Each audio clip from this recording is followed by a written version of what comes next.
My heart goes out to the family of the Canadian who was killed, to the families of everyone with loved ones in the region who are affected by the ongoing violence. We need that violence to end.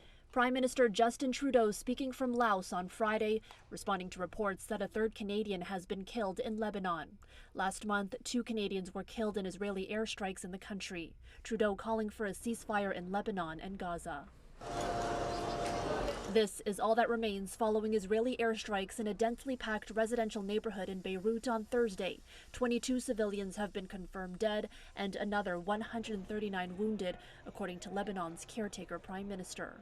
Israel gave no evacuation warning before the strikes, which are now the deadliest attack on central Beirut since the beginning of hostilities between Israel and Hezbollah.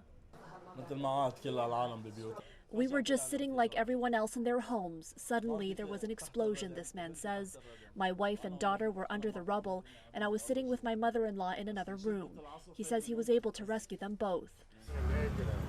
This resident's leg was injured in the attack. He says he received help from a stranger on the street. What happened is that I was throwing the garbage in the bin outside our house, he says.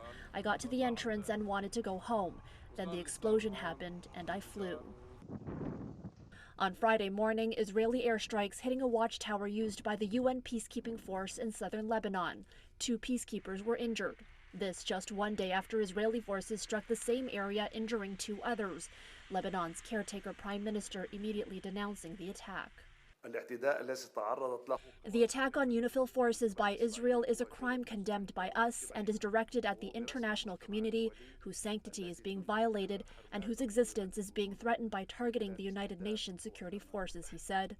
According to the UN Human Rights Office, more than 100 medics and emergency workers have been killed in Lebanon since the conflict erupted between Israel and Hezbollah 1 year ago. For City News, I'm Erica Natividad.